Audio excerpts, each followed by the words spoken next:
أعوذ بالله من الشيطان الرجيم بسم الله الرحمن الرحيم إن الحمد لله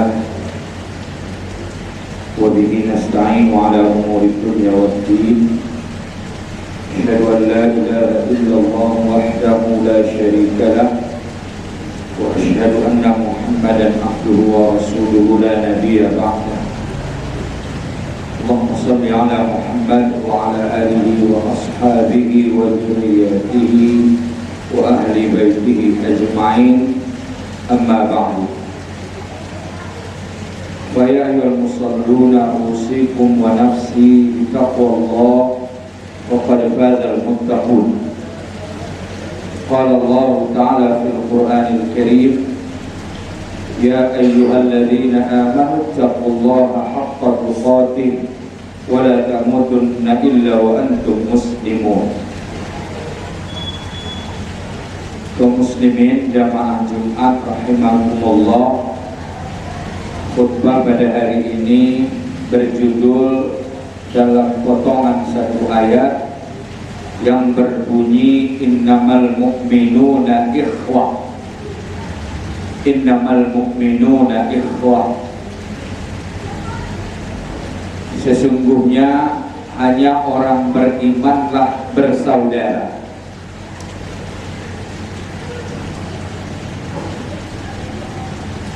Dalam memahami terminologi dalam Al-Quran dan dalam bahasa Arab secara umum,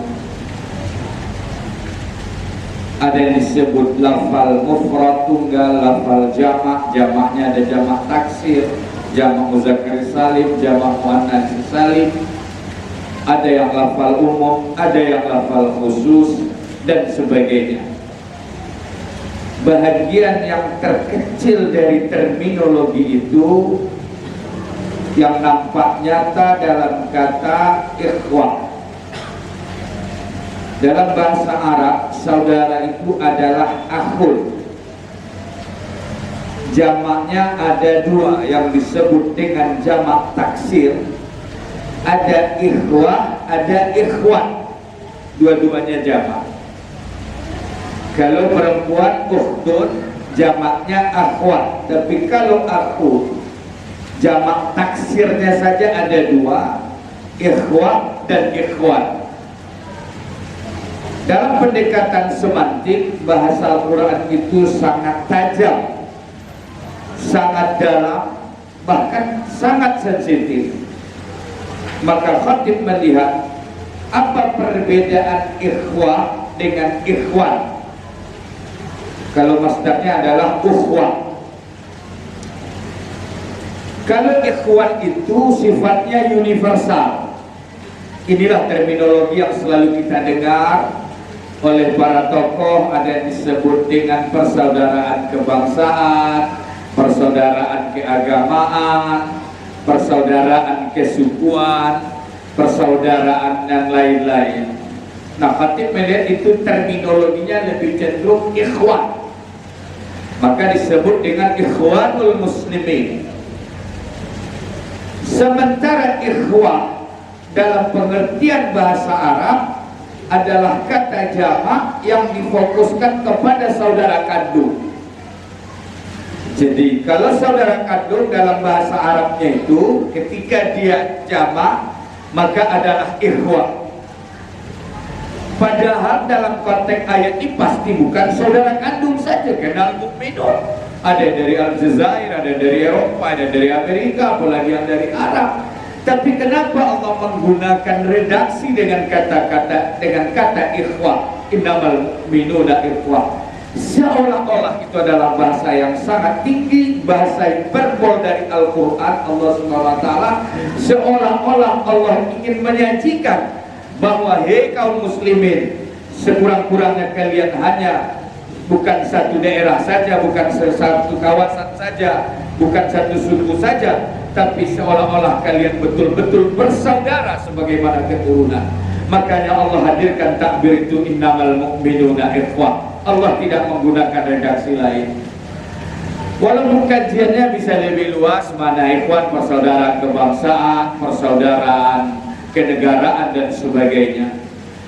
Cuplikan singkat dalam khotib ini tentunya menyikapi satu fenomena yang sudah terjadi satu hari yang lalu, adalah kita bangsa Indonesia baru saja menyelesaikan pemilu. Sebelumnya diikuti dan diiringi kampanye beberapa bulan yang pasti di sana barangkali ada ketersinggungan, ada kepentingan, ada saling menjelekkan, saling menjatuhkan, dan terjadi polarisasi. Walaupun mungkin dibanding pada pemilu sebelumnya jauh-jauh lebih baik, tapi sebagai antisipasi, maka setelah pemilu yang harus kita tegakkan dan harus kita tumbuh kembangkan kembali adalah persaudaraan. Oleh karenanya Allah menggunakan kata innamal mu'minuna ikhwah. Belum lagi Allah menggunakan lafal innama. Dia tidak menggunakan kata perintah, hei bersaudaralah kalian, hei rukunlah kalian. Tapi Allah menggunakan redaksi innama. Dalam sastra Al-Quran ada yang disebut dengan adatu hasrin, ada yang disebut dengan uslub amar, ada uslub insya'i, ada uslub khabar. Ada redaksi perintah, ada redaksi khabar, tapi ada uslub atau redaksi insya'i. Berita contohnya, sebulan berangkat ke Jakarta, boleh benar, boleh tidak, bisa terjadi, ya bisa saja salah. Inilah berita yang sangat luar biasa hari ini berkembang, apalagi di media sosial. Dan itu yang kita menurunkan di bawah wasidqah, bisa benar, bisa salah. Tapi kalau insya, itu tidak bisa salah. Dalam konteksnya apa? Dalam bahasa Arab, bila konteksnya perintah amar, kemudian bila konteksnya larangan, sholatlah kalian jangan salat, itu tidak ada tafsir, tidak ada beda pendapat, dan tidak ada ruang untuk salah. Salah satu dari usul insya itu adalah adatu hasrin, yang Allah mula dari satu kata dengan kata innama. Jadi dalam bahasa Arab ketika Allah menggunakan kata innama, maka otomatis tidak ada ruang lagi untuk dialog bahwa itu adalah final dan tidak ada dusta. Persis sebenarnya dalam konteks bahasa yang sangat indah, seperti contohnya ada kantong sampah, ada tong sampah. Ada dua redaksi yang biasa digunakan, buanglah sampah di sini. Tapi ada yang menulis juga, tidak perintah, ini adalah tempat sampah. Bagi manusia yang pintar, bagi manusia yang cerdas, bagi manusia yang punya akal yang amat dalam, ketika ditelisik secara yang sangat tinggi, maka ini adalah tempat sampah jauh lebih tinggi nilainya dibanding sebuah perintah tadi. Makanya Allah menggunakan kata innamal mu'minuna ikhwah. Bahasanya cukup indah. Lalu pada ayat selanjutnya, pada lanjutan ayat Allah mengatakan innamal mu'minuna ikhwatun fa aslihu baina akhwaikum wattaqullah la'allakum turhamun.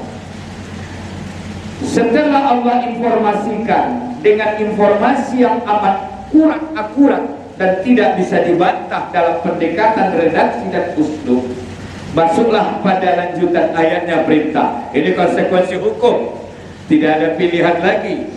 Apa katanya? Ketika dua bersaudara atau dua kelompok di kalangan umat Islam, ya hari inilah contohnya ya, dalam konteks misalnya ada paslon 1, ada paslon 2, ada paslon 3. Kalau andai kata pun dua putaran hanya dua saja, semuanya muslim. Nah, ketika terjadi sengketa antara si A dan si B dalam konteksnya dua saudara, ya pada hakikatnya mukmin itu bersaudara, maka ketika terjadi fa aslihu bainahuma bil adli, lakukan islah, perbaikan, bukan nimbro provokasi lalu memperbesar masalah.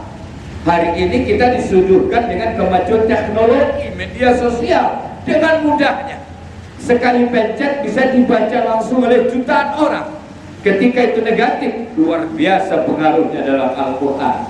Makanya pada sebelumnya Allah juga mengatakan ayat nomor 6 dari surah Al-Hujurat itu, in ja'akum fasikum binaba.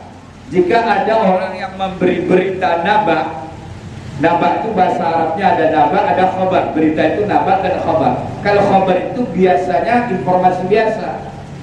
Sebulan berangkat, ternyata tidak ada konsekuensi hukum. Tapi kalau naba itu perkara besar. Sebulan membunuh, ternyata tidak. Luar biasa konsekuensi hukumnya. Sebulan membunuh, ternyata tidak.